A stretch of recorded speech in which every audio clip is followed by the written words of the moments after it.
addressed the people, "You Israelites, why do you wonder at this, or why do you stare at us as though by our own power or piety we had made him walk?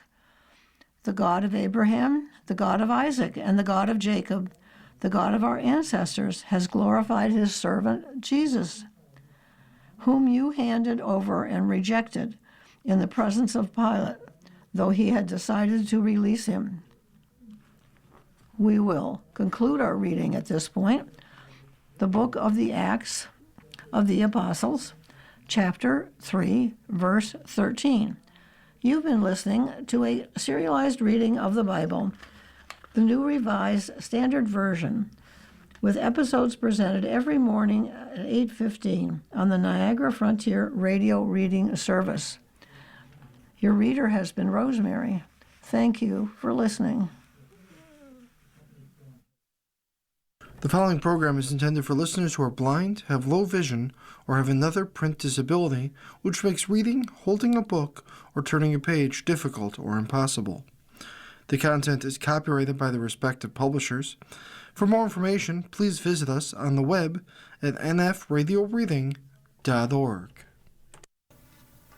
Hello, this is Margaret Mack, and for the next half hour I'll be reading from the December 11th issue of the Challenger Community News on the Niagara Frontier Radio Reading Service. And on the front page we have an article by Dr. Lee Angel Daniel. She's the Executive Director of the African Cultural Center. The African Cultural Center has announced the completion of Phase 1 of its long-awaited renovation. This milestone marks the first major restoration of the historic 4,400 square foot facility in decades, and it brings the building back into safe, functional community use. The finishing touches on the center's exterior, which will include signage and a marquee, will be completed in the spring when the weather breaks.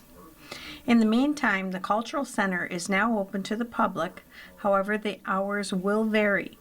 Check their website at Cultural Center, info@aaccbuffalo.org for more information. The facility closed its doors in March of this year when the $1 million renovation began. It was funded by the city through ARPA funding and supplemented by an additional $200,000 in arts funding. The facility closed its doors in March of this year when the $1 million renovation began. The 4,400 square foot building underwent a full demolition and renovation to address long-standing safety and functional challenges.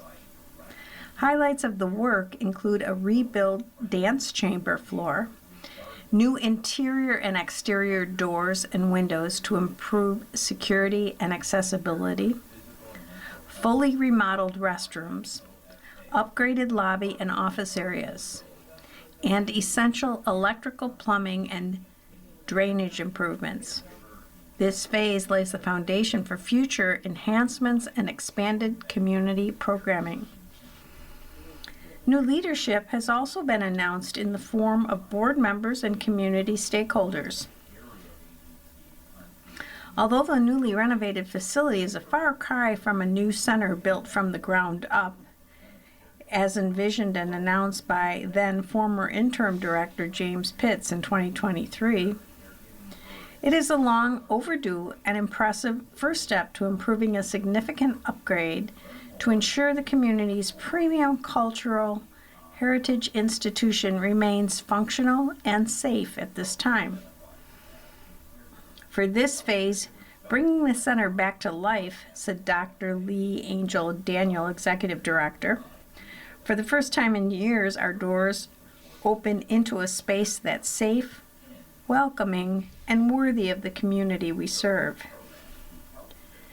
This work honors our legendary legacy while preparing us for a stronger future, and I'm grateful to everyone who helped us reach this moment. The transformation of this building reflects our commitment to preserving a vital cultural institution. added Thampi Duncan, board chair. These renovations set the stage for deeper engagement, stronger programming, and a renewed sense of pride. Our board is energized, unified, and ready to carry this work forward. About the African American Culture Center. It was founded in 1958 by Buffalo native Malcolm Ernie. The African Cultural Center has long served as a cultural and spiritual home for generations of Buffalonians. What began as a small gathering space for artistic and spiritual expression has evolved into a cornerstone institution dedicated to celebrating and preserving African American heritage, from its renowned Paul Robeson Theater and dynamic Kilkeby Dance and Drum Performance Company to its enrichment programs for youth and the beloved Pine Grill Jazz Reunion. The AACC continues to uplift, educate, and inspire while fulfilling its mission to promote and preserve the history, art, and culture of the Africana diaspora. And also under area news, the Judicial Council is going to interview candidates for a new judgeship. The Erie County Democratic Committee's Judicial Advisory Council will convene Wednesday, December 17th for the purpose of interviewing candidates for a new vacancy on the Buffalo City Court bench, created due to the election of Judge Henningham. Prospective candidates should submit resumes and letters of intent to ECDC Executive Director Tori Washington. Please contact ECDC Executive Director Tori Washington at 317-702-2251 for more information. And next up is a column on Black history. 4 moments of Black history in December. Rosa Parks refuses to give up her seat.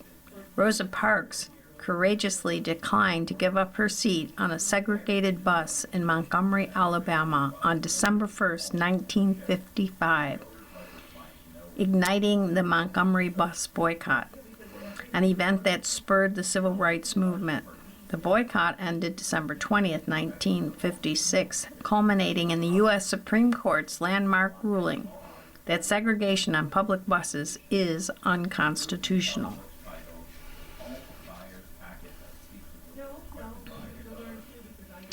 Next, Jennifer Joseph Hostin was the first Black Miss World.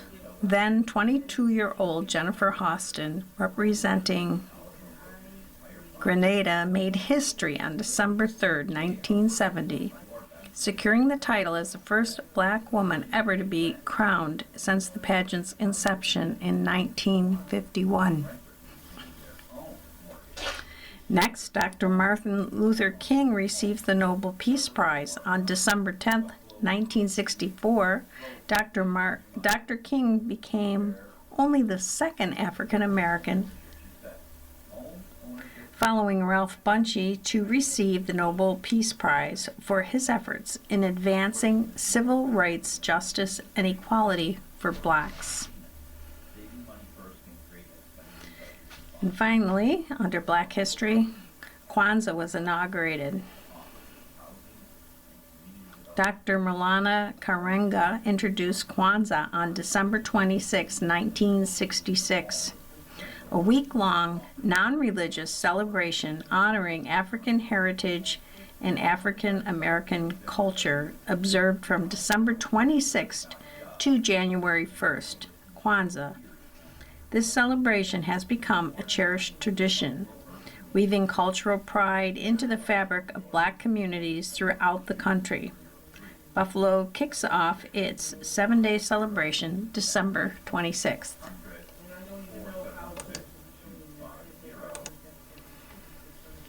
Next, under the column of Inside Rochester, Mayor Malik Evans issued a call for service.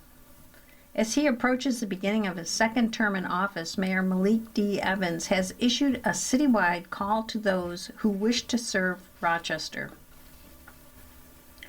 There are still mountains to climb to move Rochester forward, said Mayor Evans. That is why I'm calling on our best and brightest to join me in service to the city we love.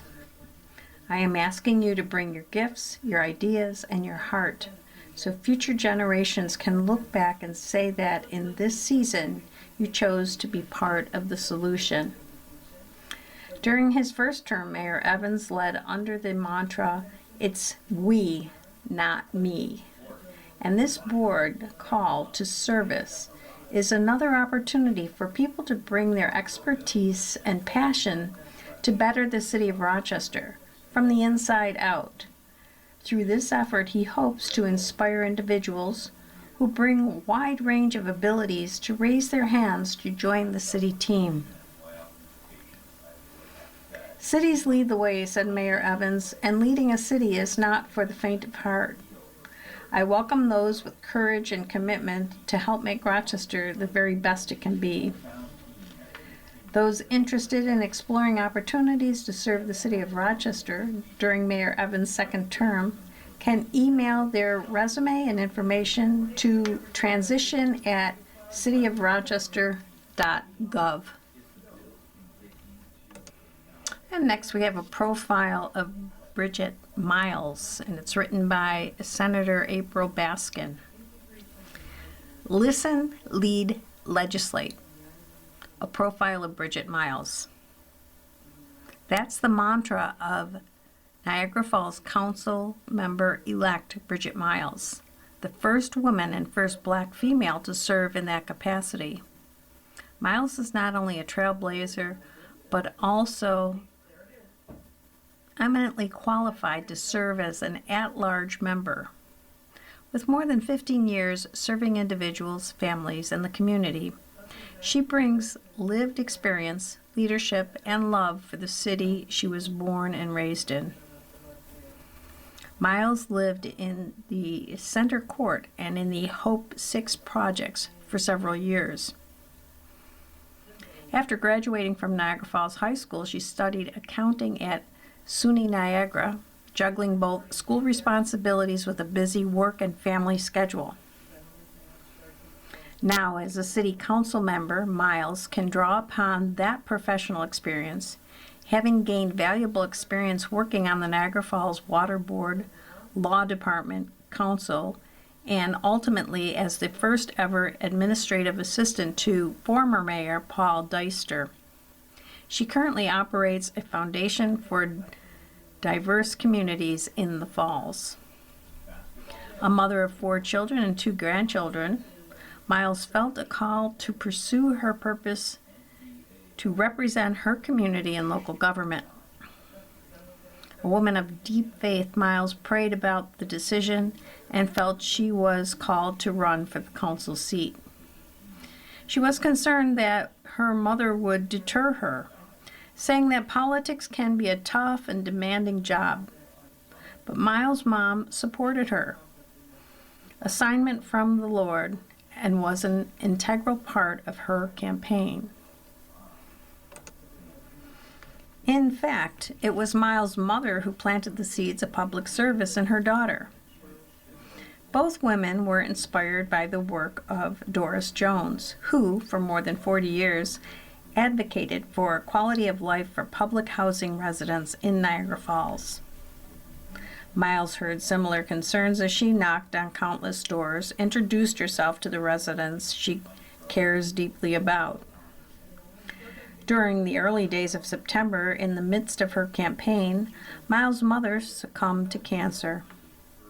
Heartbroken and grieving, Miles carried on, and when she won the primary election, she visited her mother at the gravesite. After she is sworn in on January 1st, Miles plans to shadow every city department and learn their best practices while continuing to engage with her constituents on listening tours, podcasts, and neighborhood meetings.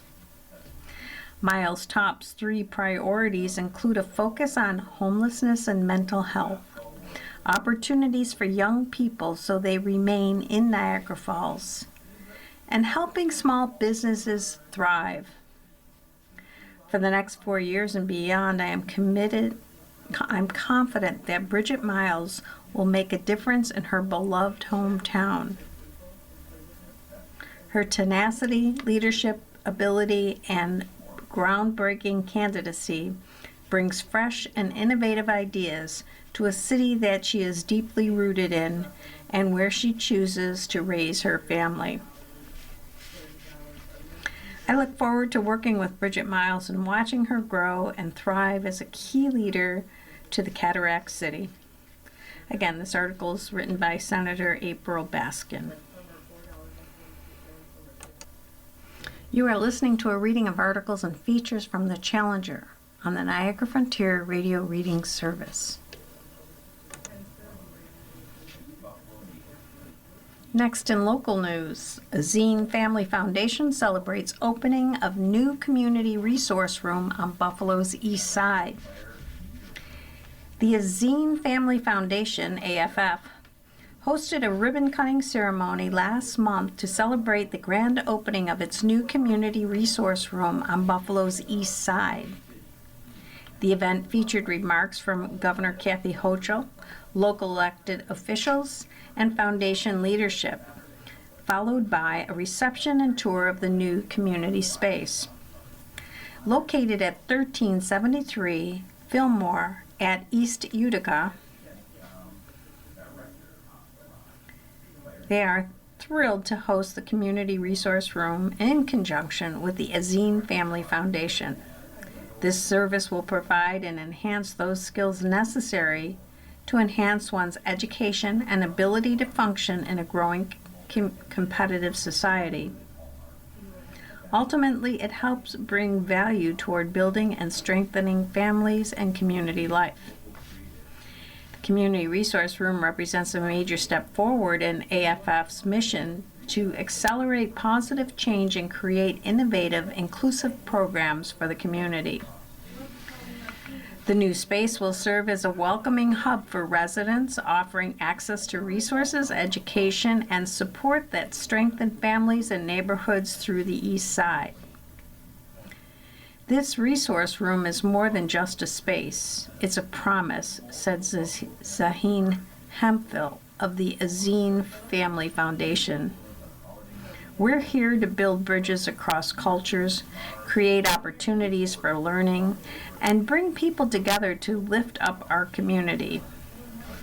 In this room, community members will be able to use computers for job searches, schoolwork, virtual appointments, digital skill training, and so much more, she added.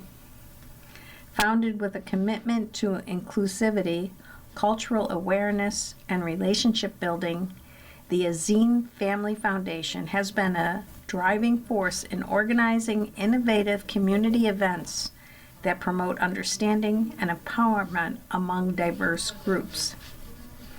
The Azine Family Foundation is a Buffalo-based nonprofit organization committed to accelerating positive change and creating innovative, inclusive events for the community.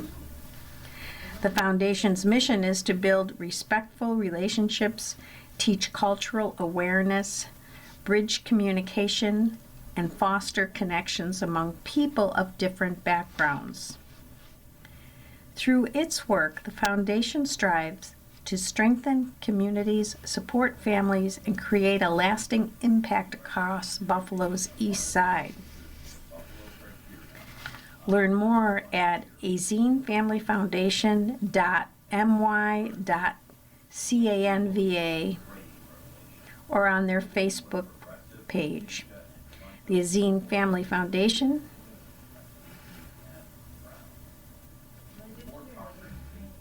(100-947-863-671).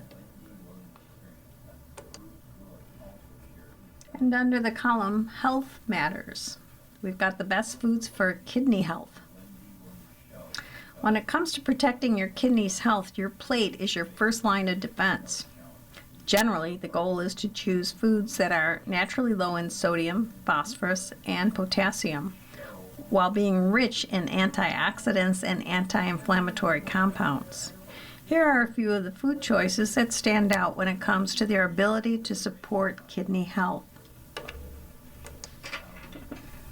Some of the best fruits, vegetables, oils, and herbs for kidney health include blueberries. Blueberries are a delicious and nutrient-packed addition to a kidney-friendly diet. These vibrant berries are rich in antioxidants called anthocyanins, which not only give them their deep blue color, but also help protect the body's cells, including those in the kidneys, from oxidative stress and inflammation. Beyond their kidney-protecting properties, blueberries may also support gut health, which plays a key role in managing chronic kidney disease. Next up, cauliflower. Cauliflower is packed with vitamin C, fiber, and anti-inflammatory compounds. Because it's lower in potassium, it makes a wonderful alternative to potatoes for patients who have difficulty clearing potassium, while still providing key nutrients. For people with kidney disease, limiting potassium is important because high levels can build up in the blood when the kidneys aren't functioning properly, potentially leading to heart health concerns. Garlic and herbs. Reducing sodium can be a challenge when following a kidney-friendly diet, as excess salt can raise blood pressure, a leading cause of kidney damage. Instead, turn to your spice rack for flavor. Sneak in the secret flavor enhancer for kidney health, garlic and herbs. Antioxidants that reduce inflammation and help control blood pressure, while adding flavor without salt. With its anti-inflammatory compound allicin and herbs like rosemary, thyme, oregano, parsley, and cilantro can transform simple dishes into flavorful, kidney health supporting meals. Red bell peppers. Red bell peppers is a food low in potassium, which is a key consideration for many people with kidney disease, while being incredibly high in other essential nutrients. These peppers are an excellent source of vitamin A and C, as well as B6, folic acid, and fiber. Olive oil. Choosing the right fats is crucial for overall health, and heart health is closely linked to kidney health. This is one reason why olive oil is a fantastic choice for those who are focused on kidney health. It is a monosaturated fat that is a source of antioxidants and has powerful anti-inflammatory properties. Using olive oil in place of butter, margarine, or other saturated fats may help reduce inflammation and lower your risk of cardiovascular disease. And apples. Apples are both practical and nourishing, making them a perfect snack for kidney health. They are relatively low in potassium and deliver a healthy dose of fiber, especially when you eat the peel. The fiber helps support healthy digestion and blood sugar regulation, which are important factors for kidneys to keep your kidneys in shape.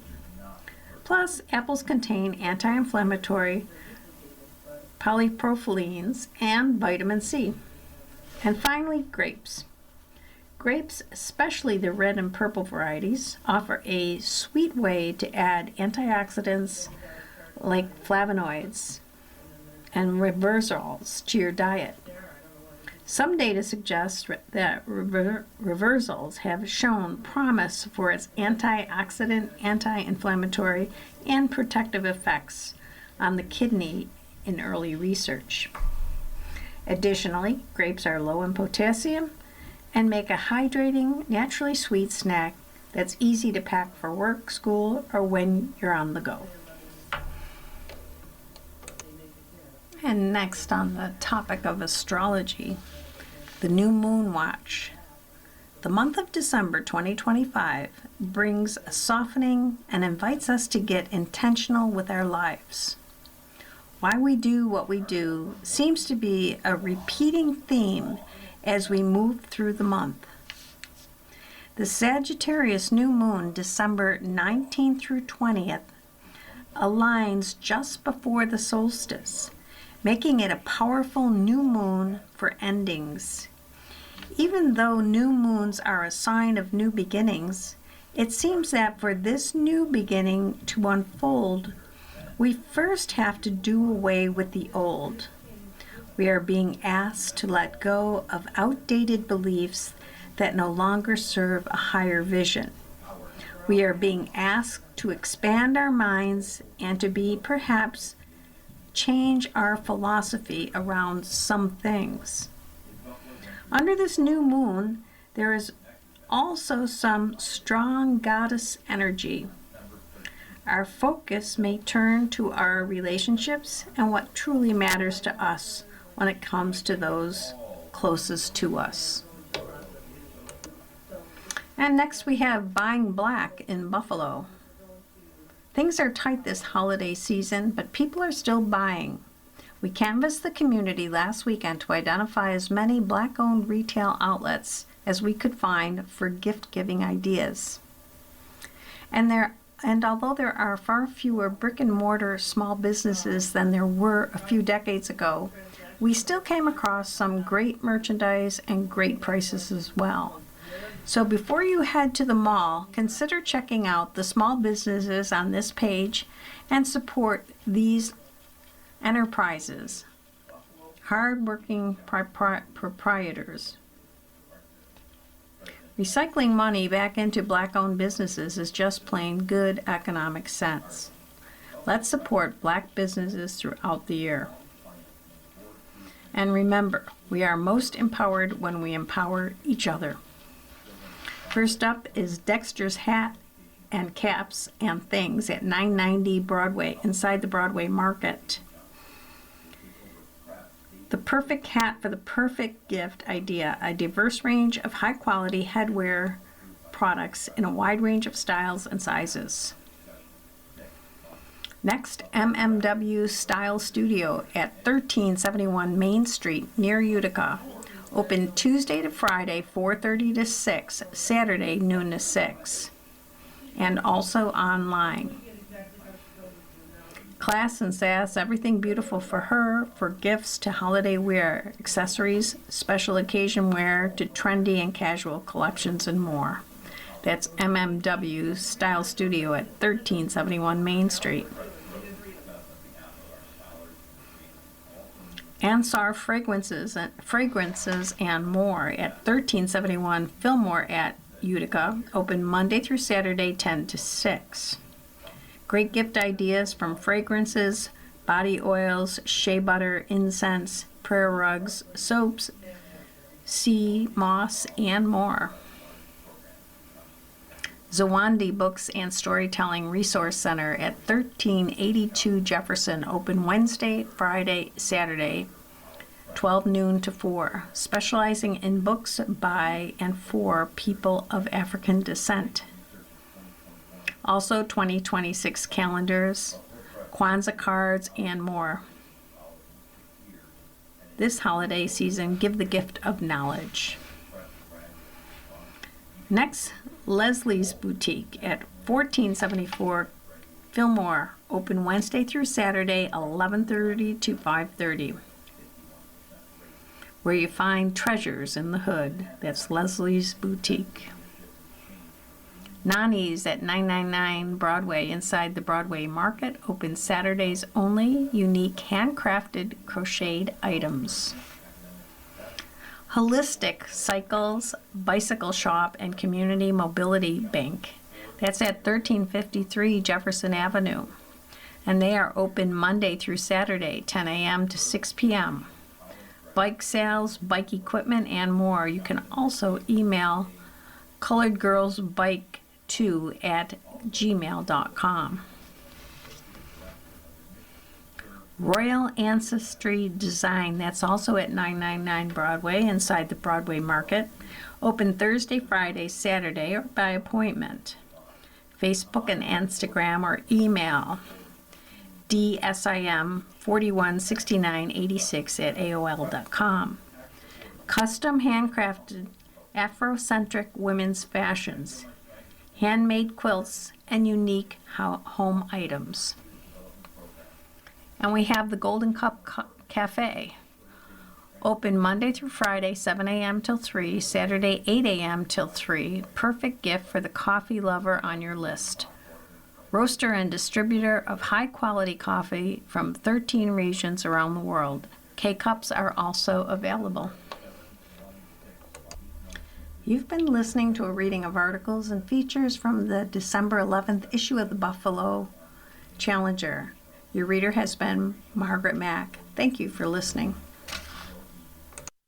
Coming up next in the Niagara Frontier Radio Reading Service, we have a reading of the Batavia Daily News. Following that at 10 o'clock is the East Aurora. The following program is intended for listeners who are blind, have low vision, or have another print disability, which makes reading, holding a book, or turning a page difficult or impossible. The content is copyrighted by the respective publishers. For more information, please visit us on the web at nfradioreading.org. Hello, this is Patricia, and for the next hour, I'll be reading from the December issues of the Batavia Daily News on the Niagara Frontier Radio Reading Service, starting with the December 12th issue of the Batavia Daily News from the local news section. Health Nonprofit Closes in Batavia by Mike Pettinella. Thank you for calling the Lake Plains Community Care Network. We are currently in the process of closing, and you can call April at Neighborhood Legal Services. Her phone is 585-343-5430.